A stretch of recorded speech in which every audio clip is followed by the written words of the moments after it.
তা নাম করলে মাগো কি হবে? চৈতন্য চরিতামৃত গ্রন্থে বলেছেন নাম করলে কি হবে। কি হবে বললেন, চেত দর্পণ মার্জন ভব মহাদাবাগ্নি নির্বাপন শ্রেয় কৈরব চন্দ্রিকা বিতরণম বিদ্যাবোধ জীবনম আনন্দ বুদ্ধিবর্ধনম প্রতিপদম পূর্ণামিত আস্বাদনম সর্বাত স্নপনম পরং বিজয়তে শ্রীকৃষ্ণ সংকীর্তনম। কি বললেন মাগো? নাম করলে কি হবে? চেত দর্পণ মার্জন। চেত অর্থাৎ আমাদের হৃদয় বা মন। দর্পণ কথার অর্থ হলো আরশি বা আয়না। তো মাগো, আয়নার ওপর যদি ধুলোবালি জমা হয়ে যায় তাহলে কিন্তু ওই আয়নাতে আমাদের এই বাস্তব মুখখানি আর দেখতে পাবো না। তার জন্য কি করতে হয়? আয়নাটিকে মাঝে মাঝে পরিষ্কার করে রাখতে হয়। তদ্রূপ আমাদের যে হৃদয় দর্পণটা রয়েছে সেখানে এই জড়জাগতিক নানান কলুষ, নানান নোংরা জমতে থাকে। তা সেগুলো পরিষ্কার হবে কেমন করে? কেবলমাত্র এই নাম করতে থাকলে একটু একটু করে সেই নোংরা আবর্জনাগুলো পরিষ্কার হয়ে মার্জন হয়ে যায়। আর কি হয়? আমরা যে এই ভবসাগরে এসে, ভব সমুদ্রে এসে হাবুডুবু খাচ্ছি কেন? কারণ এই সংসারের অনেক দুঃখ যন্ত্রণা যাওয়ায় আমরা সর্বদাই দগ্ধ হতে থাকি। তাই নাম করলে সেই ভব যন্ত্রণা দূর হয়ে যায়। আর কি হয় মা? দেখবেন প্রথম দিন যখন আকাশে চাঁদ ওঠে একটি বক্ররেখার মতো, দ্বিতীয় দিন একটু বৃদ্ধি পায়, তৃতীয় দিন আরেকটু বৃদ্ধি পায়, এইভাবে বৃদ্ধি পেতে পেতে একদিন পূর্ণচন্দ্রে পরিণত হয় আর আমাদের আলোকরশ্মি প্রদান করেন। তদ্রূপ নাম করলে একটু একটু করে প্রতিদিন আমাদের মধ্যে জ্ঞানের আলো ভরে উঠবে, আধ্যাত্মিক আনন্দ হবে, আর তখন আনন্দের সাগরে ভাসতে থাকা যায়। তা চলুন মাগো, আমার মহাপ্রভু অনেক কষ্ট করে যে নাম এনেছেন, আমাদের কথা ভেবে আমরা সবাই মিলে করতালি দিয়ে বদনে সেই নাম করব। তো সবাই করবেন তো? হ্যাঁ বললে হবে। তো নাম করতে গেলে কেমন করে করতে হয় মা? ওইভাবে নিচে রেখে, চাদরের মধ্যে রেখে কি করতে হয়? দুই বাহু তুলে। তো বাহুগুলো তুলুন। এই কয়েকজনের বলছে শীত পড়ছে বলে বেরোয়নি। তা মাগো, এই যে আমরা বাহু তুলে হরিনাম করব কেন? হরিনাম তো করব, মুখে করলেও হয়, কিন্তু হরিনাম করবার সময় এইভাবে হেমদণ্ড বাহু তুলে করতে হয় কেন? না, তার পিছনে কারণ রয়েছে। কারণটা কি? আমার গৌর হরি এসে দেখিয়ে দিয়ে গেছেন যে যখনই নাম করবে এইভাবে করবে। তাই গৌর হরি এই কলিযুগে আসার আগেও এই শিক্ষা আমাদের দিয়েছিলেন। কবে? দাপর যুগে। কেমন করে? দ্রৌপদীর মাধ্যমে দিয়েছিলেন। হ্যাঁ মা, হস্তিনাপুরের রাজসভায়, দ্রুত ক্রীড়া সভায় যখন পঞ্চ পাণ্ডব তাদের সর্বস্ব হারালেন, সর্বস্ব হারিয়ে পাঁচজন ভাই এক একজন দাসে পরিণত হয়ে গেল। শেষ পর্যন্ত কি করলেন? দ্রৌপদীকে পণ হিসেবে রেখেছিলেন, আর তাতেও তারা পরাজিত হয়ে গেলেন। আর তখন দ্রৌপদীও একজন দাসীতে পরিণত হয়ে গেল। দুর্যোধন কি করলেন? দুঃশাসনকে ডেকে বললেন, দুঃশাসন যাও, ওই দাসী দ্রৌপদীর কে কেশ আকর্ষণ করে টানতে টানতে এই রাজসভায় নিয়ে এসো।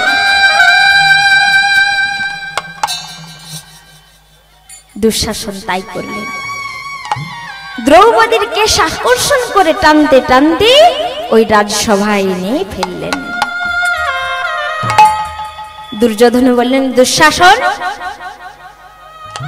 ইন্দ্রপ্রস্থের রাজসভায় শ্রীকৃষ্ণ যখন ওই শিশুপালকে হত্যা করেছিল, তার প্রতিবাদে আমরা আমাদের হাতে অস্ত্র তুলে নিয়েছিলাম বলে ওই দাসী দ্রৌপদীর পরামর্শে আমাদের কাছ থেকে আমাদের অস্ত্র ছিনিয়ে নিয়ে তার দণ্ড দেওয়া হয়েছিল।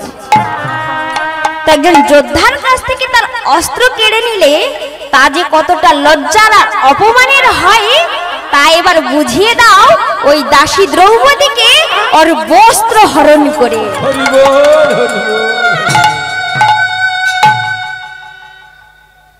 প্রথমে দ্রৌপদী ভেবেছিলেন এই রাজসভায় অনেকে ধার্মিক মহৎ ব্যক্তিগণ রয়েছেন, পিতামহ ভীষ্ম, গুরু দ্রোণ, কৃপাচার্য, ধৃতরাষ্ট্র, মহামন্ত্রী বিদুর এবং 5 জন মহাবলশালী পরাক্রমী স্বামী। ওনারা নিশ্চয়ই নিজেদের কুলবধূর এহেন দুর্দশা কখনো হতে দেবেন না।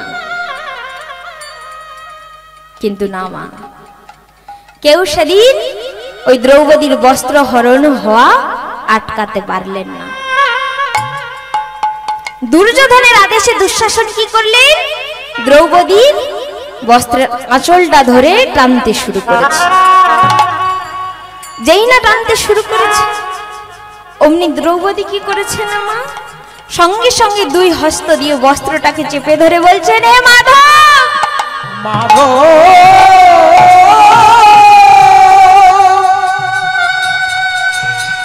হে মাধব, মাধব, হে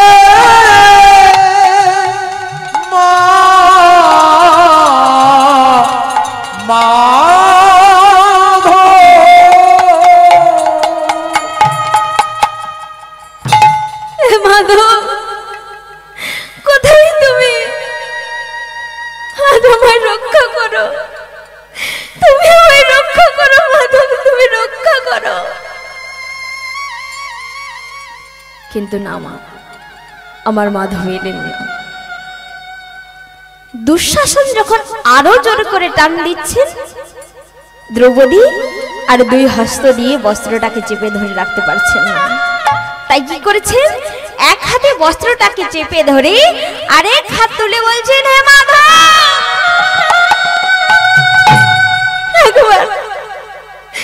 একবার এসো প্রভু, আজ তুমি ছাড়া আমায় কেউ রক্ষা করতে পারবে না। এসো প্রভু, আমায় তুমি রক্ষা করো। কিন্তু না মা, তথাপিও আমার গোবিন্দ এলেন না। নারদ মুনি গিয়ে বলছেন, প্রভু, যাকে তুমি তোমার সখী বলে সম্বোধন করো, তোমার সেই সখীর যে আজকে মহাবিপদ, সে তোমায় এত করে ডাকছে, যাবে না প্রভু, যাবে না তাকে রক্ষা করতে? প্রভু বললেন, কেমন করে যাই বলো তো? দেখছো না আমার সখীকে আমার এক হাতে বস্ত্রটাকে চেপে ধরে আরেক হাত তুলে আমায় ডাকছে। আমার সখী ভাবছে ও যদি 2 হস্ত তুলে আমায় ডাকে আর আমি যদি না যাই, তাহলে ওই দুঃশাসন এক নিমেষে বস্ত্রটাকে টেনে খুলে ফেলবে। আমার সখীর যে আমার উপর পূর্ণ বিশ্বাস এলো না, আমার উপর যার বিশ্বাস এলো না, আমি কেমন করে তার কাছে যাই বলো? দুঃশাসন যখন আরো জোর করে টান দিচ্ছে, দ্রৌপদী তখন আর এক হাতে ধরে রাখতে পারছেন না, সঙ্গে সঙ্গে 2 হাত তুলে বলছে, গোবিন্দ,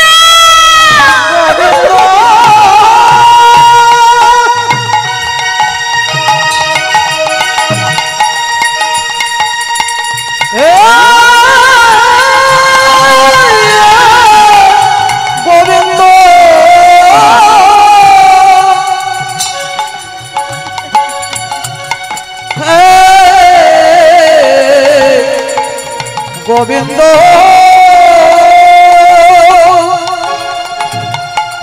দয়াময় হে গোবিন্দ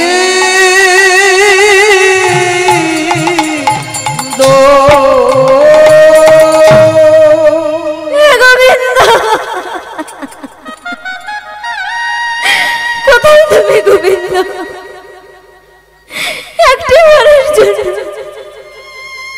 একটিবারের জন্য এসো প্রভু, আমায় তুমি রক্ষা করো। আজ তুমি ছাড়া যে আমায় আর কেউ রক্ষা করতে পারবে না। গোবিন্দ, আজকে যদি আমার বস্ত্র হরণ হয়ে যায়, সেই লজ্জা শুধু আমার হবে না, সেই লজ্জা হবে সমগ্র নারী জাতির। আমি একজন রাজকন্যা, একজন রাজকুলবধূ। আজকে যদি আমার সাথে এহেন দুর্ব্যবহার হয়ে থাকে, তাহলে অন্যান্য নারী জাতির সাথে কি হবে বলো প্রভু? তাই আমার জন্য নয় প্রভু, সমগ্র নারী জাতির সম্মান রক্ষার জন্য এসো প্রভু। আমি সম্পূর্ণ রূপে তোমার চরণে আত্মনিবেদন করে দিলাম। দয়াময় আমি তোমার চরণে শরণ দিলাম প্রভু। হে রক্ষা করো, রক্ষা করো।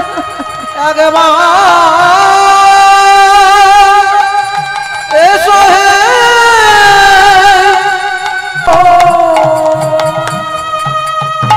আর তারপরে আমার প্রভু এতই বস্ত্রের যোগান দিয়েছিল, ওই দুঃশাসন টানতে টানতে শেষে ক্লান্ত হয়ে হাল ছেড়ে দিলেন। তথাপিও দ্রৌপদীর বস্ত্র হরণ করতে পারলেন না। অর্থাৎ এই শিক্ষা ওই দাপর যুগে দিয়েছিলেন যে প্রভুর চরণে আত্মনিবেদন করতে হলে, আত্মসমর্পণ করতে হলে দুই বাহু তুলে সম্পূর্ণ রূপে, হে গোবিন্দ, আজ থেকে আমি তোমার, আমার যা কিছু সবই তোমার, এইভাবে বাহু তুলে সমর্পণ করতে হয়। তা জীব তা ভুলে গেছে ধীরে ধীরে, আর তাই প্রভু নিজেই ভক্ত হয়ে এলেন ভক্তের ভাবে কেমন হবে তা জগৎকে শিক্ষা দেওয়ার জন্য। তা চলুন মাইরা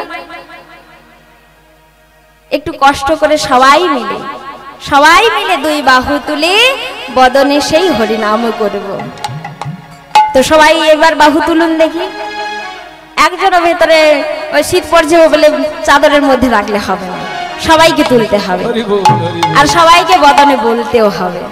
তো বলবেন, নিতাই গৌর প্রেমানন্দে হরি বল।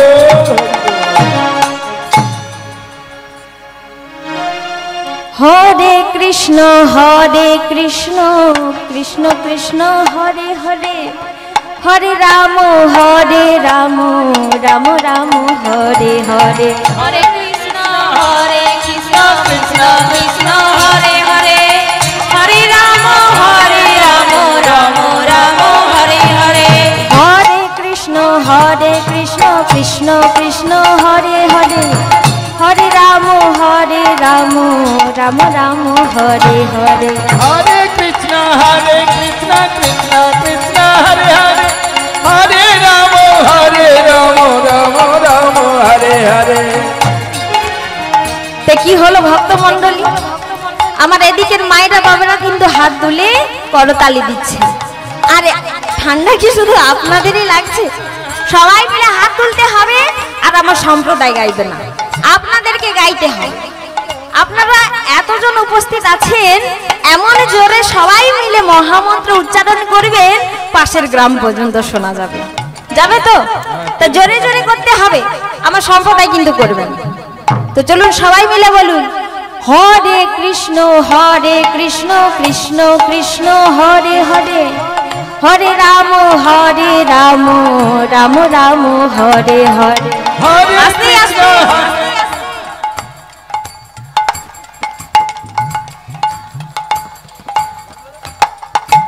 বাহ বাহ, খুব সুন্দর।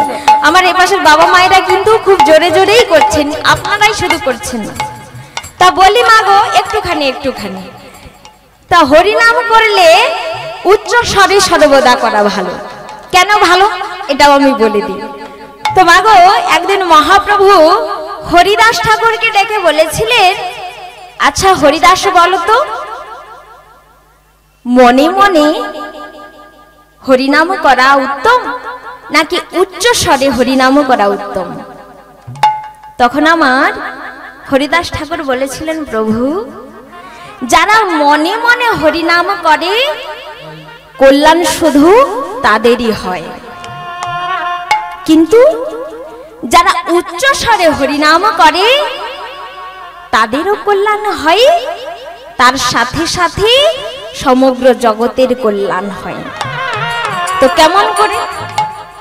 যেমন ধরুন আপনি উচ্চস্বরে হরিনাম করছেন, ওখানে কোনো বৃক্ষ রয়েছে, তো বৃক্ষের মধ্যেও প্রাণ রয়েছে, বৃক্ষ শুনতেও পায় কিন্তু বলতে পারে না, কথা বলতে পারে না।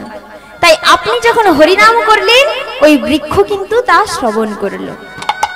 আবার আপনি হরিনাম করছেন উচ্চস্বরে, হয়তো আপনার পাশাপাশি কোনো ছোট কীট পতঙ্গ রয়েছে, পশু পক্ষী রয়েছে, তারা তো হরিনাম করতে পারে না, কিন্তু আপনি যে হরির নাম করছেন তারা কিন্তু তা শ্রবণ করতে পারে।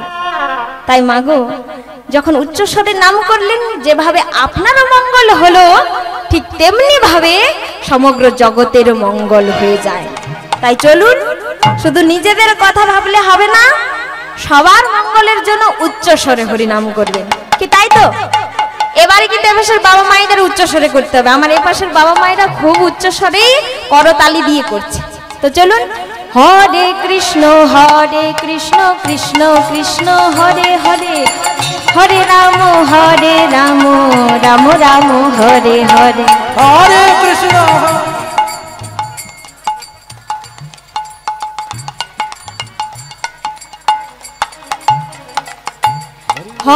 কৃষ্ণ হরে কৃষ্ণ কৃষ্ণ কৃষ্ণ হরে হরে, হরে রাম রাম রাম হরে।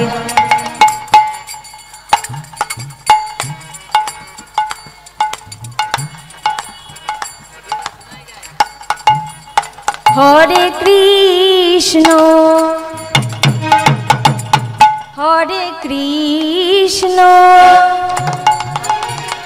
কৃষ্ণ কৃষ্ণ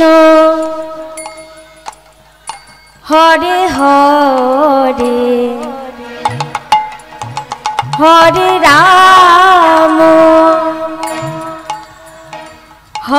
রাম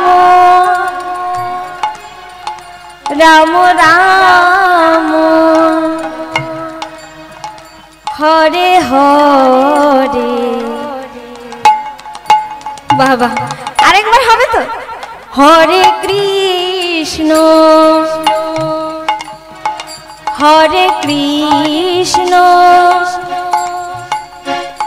কৃষ্ণ কৃষ্ণ হরে হরে, হরে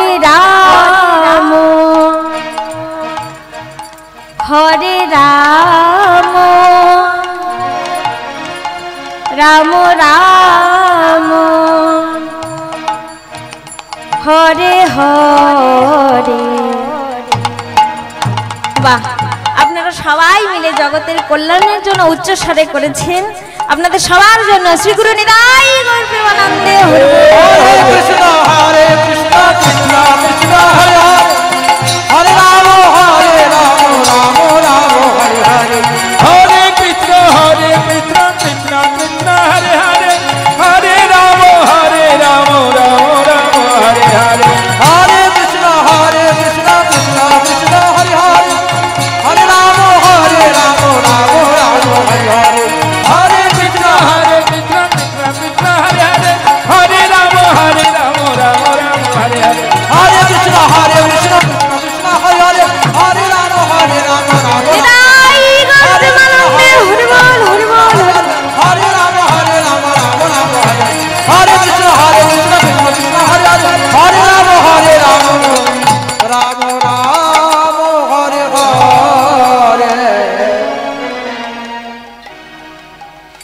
তো চলুন মাইরা, এবার আমরা লীলার মধ্যে প্রবেশ করব। তো আজকে একটি ভক্তলীলা আস্বাদন করব। ভক্তলীলা আস্বাদন করলে কি হবে? ভক্তলীলা আস্বাদন করলে আমাদের হৃদয়ে প্রেম ভক্তির উৎপত্তি হবে, আর ভক্তি সহকারে আমার গোবিন্দের নাম নিলে একদিন না একদিন আমাদের ওপর সেই প্রাণ গোবিন্দের কৃপা হবেই হবে। তাই গৌর হরি বল।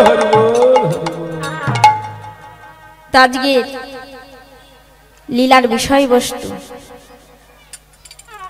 আজকে লীলা বিষয়বস্তু হলো অগ্রদ্বীপের গোপীনাথ।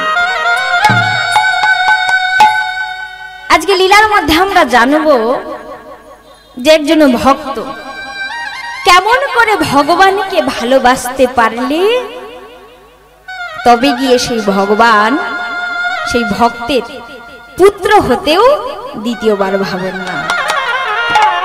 লীলার মধ্যে আমরা এও জানব ভগবানকে ভালোবাসলে তাকে পেতে হলে নিজেকে আগে কত কষ্ট পেতে হয়, আর তারপরে গিয়ে কিন্তু ভগবান সেই ভক্তের প্রেমডোরে বাঁধা পড়েন। তো চলুন এবার আমরা লীলার মধ্যে প্রবেশ করব। আজ থেকে প্রায় ৫০০ বৎসর পূর্বের কথা। পশ্চিমবঙ্গের নদিয়া জেলার অন্তর্গত শান্তিপুরে সুরধনী গঙ্গার কিনারে বাস করতেন কমলাক্ষ পণ্ডিত, যিনি জগতে অদ্বৈত গোসাই নামে পরিচিত, আর তার ঘরণী হলেন সীতা ঠাকুরানী। অদ্বৈত প্রভু লক্ষ্য করলেন কলির করালে গ্রাসে পড়ে সমস্ত মানব ধীরে ধীরে অধগামী হয়ে যাচ্ছে। এখন কেউ আর হরি ভজন করে না, কেউ আর গুরু গ্রহণ করে না, কেবল অহংকারে মেতে গিয়ে অবক্ষয়ের পথে চলেছেন। যদিও কেউ কেউ আবার ধর্ম আচরণ পালন করছে, তাও আবার যশ ধর্ম, অর্থাৎ লোকের কাছে প্রশংসা পাওয়ার আশায়, যশ পাওয়ার আশায় যে ধর্ম আচরণ তাকেই বলেছেন যশ ধর্ম।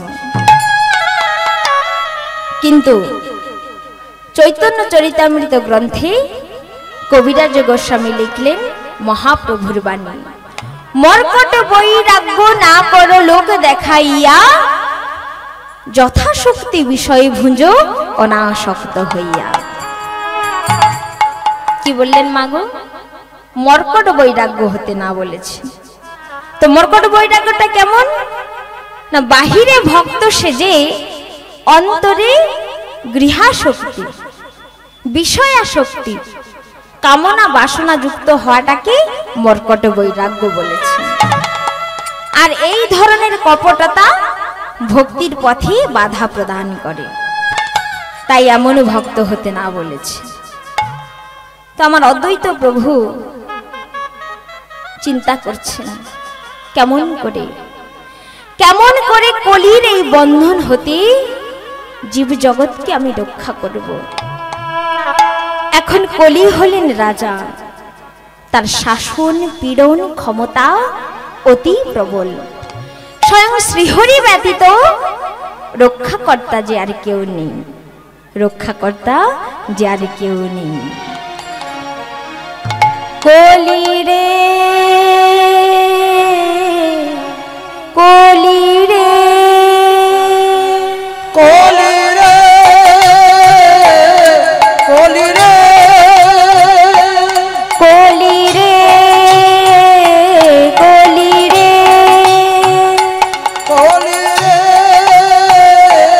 কলি রে কলি ঘোরতি মিরে গড়াসল জগজন, কলি ঘোরতি মিরে গড়াসল জগজন, ধর্ম করম রহুদূর, এই কলিকালে ধর্ম করম রহুদূর।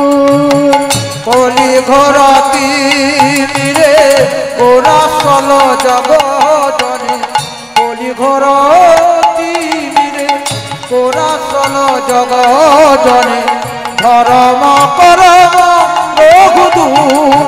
এই কলি কালে ধর্ম করম রঘুদূর। অসাধনে চিন্তামণি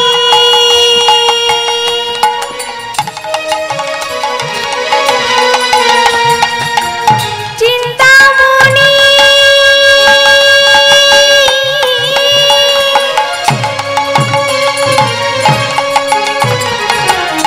অসাধনে চিন্তামণি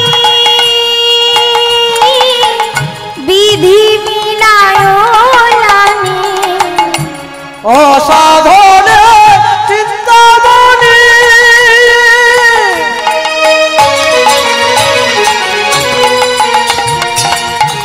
বিধি মিলাইল আনি।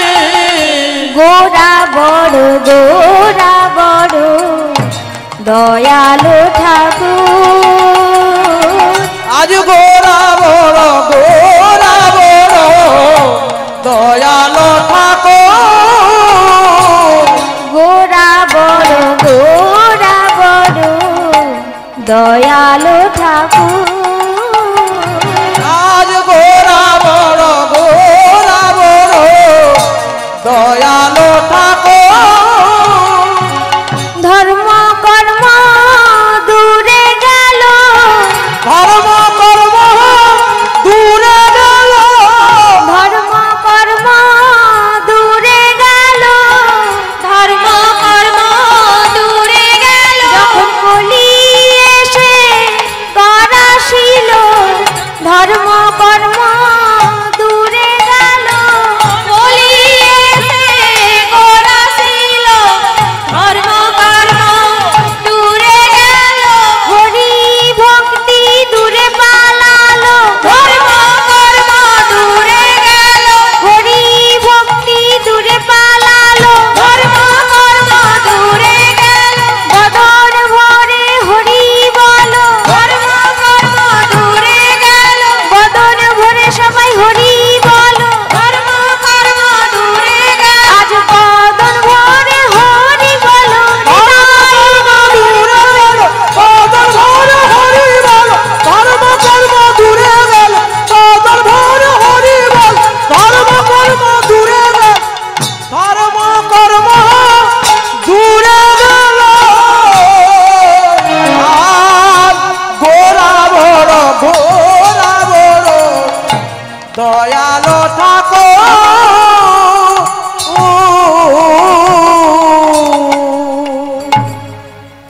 অদ্বৈত প্রভুর মনে শান্তি নেই। কেমন করে কেমন করে কলির জীব উদ্ধার হবে? তাই তিনি কি করলেন? মলিন আর অধবদনে গঙ্গার কিনারে বসে বসে ভাবছেন,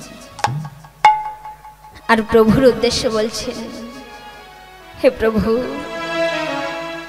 এবার যে তোমায় আসতে হবে এই ধরাধামে। তুমি ছাড়া যে কলির এই জীবকে আর কেউ তরাতে পারবে না। একবারে কৃপা করে এসো প্রভু, একবারে নেমে এসো। তাই অদ্বৈত প্রভু কি করেছেন? সম্মুখে গঙ্গাকে দেখে বলছেন, হে মা গঙ্গা, তুমি তো প্রভুর চরণ হতে জন্ম নিয়ে আজ এই মর্ত পর্যন্ত প্রবাহিত হয়ে সাগর অবধি বয়ে চলেছ। মাগো, তুমি আমার এই আকুল আহ্বান, আমার এই ব্যাকুল নিমন্ত্রণ দেবে না মা? তুমি প্রভুর চরণে পৌঁছে দেবে না? আমার জন্য নয় মা, জীব জগতের কল্যাণের জন্য এইটুকু কৃপা তুমি করো মা, এইটুকু কৃপা তুমি করো। পতিত পাবনী গঙ্গে, পতিত পাবনী গঙ্গে, পতিত পাবনী গঙ্গে, পতিত পাবনী গঙ্গে, পতিত পাবনী গঙ্গে, পতিত পাবনী গঙ্গে, পতিত পাবনী গঙ্গে, পতিত পাবনী গঙ্গে, পতিত পাবনী গঙ্গে, মাগো পতিত পাবনী গঙ্গে, মাগো পতিত পাবনী গঙ্গে, মাগো পতিত পাবনী গঙ্গে, পতিত পাবনী গঙ্গে, মাগো পতিত পাবনী গঙ্গে, মাগো পতিত পাবনী গঙ্গে, পতিত পাবনী গঙ্গে, আমায় কৃপা কর্মা গঙ্গে, মাগো শান্তি দায়িনী গঙ্গে, মাগো কলুষ নাশিনী গঙ্গে, মাগো পতিত পাবনী গঙ্গে, আমায় কৃপা কর্মা গঙ্গে, মাগো কলুষ নাশিনী গঙ্গে, মাগো শান্তি দায়িনী গঙ্গে, মাগো পতিত পাবনী গঙ্গে, পতিত পাবনী গঙ্গে, মাগো পতিত পাবনী গঙ্গে, মাগো পতিত পাবনী গঙ্গে, মাগো পতিত পাবনী গঙ্গে, পতিত পাবনী গঙ্গে, মাগো পতিত পাবনী গঙ্গে, মাগো পতিত পাবনী গঙ্গে, মাগো পতিত পাবনী গঙ্গে, পতিত পাবনী গঙ্গে, পতিত পাবনী গঙ্গে, মাগো পতিত পাবনী গঙ্গে, মাগো পতিত পাবনী গঙ্গে, পতিত পাবনী গঙ্গে, পতিত পাবনী গঙ্গে, পতিত পাবনী গঙ্গে, পতিত পাবনী গঙ্গে। নিতাই গৌর প্রেমানন্দে হরি বল। অদ্বৈত প্রভু কি করেন? প্রতিদিন একটি সচন্দন তুলসী পত্র গঙ্গার জলে ভাসিয়ে দেন, আর ভাসতে ভাসতে প্রতিদিন জলের স্রোতে তুলসী চলে যায় নিচের দিকে, আর অদ্বৈত প্রভু তীরে দাঁড়িয়ে সেই তুলসীর দিকে লক্ষ্য রাখেন। এমনি করে 12 বৎসর অদ্বৈত প্রভু প্রতিদিন তুলসী ভাসাতে থাকেন। একদিন ক্লান্ত আর পরিশ্রান্ত হয়ে মা গঙ্গাকে বলছেন, ওগো মা গঙ্গা, এমনি দেখছি তুই শীতলময়ী, তরলময়ী, কোমলময়ী, কিন্তু আমার বেলায় কেন এত পাষাণী তুই? আমি তো আমার নিজের জন্য বলিনি, জগতের মঙ্গলের জন্য এইটুকু কৃপা তুই করতে পারিস না? কেবল বন্যা দিয়ে জগতের ধ্বংস করতে পারিস, জগতের কল্যাণ তুই করতে পারিস না। মনে পড়ে সেদিনের কথা।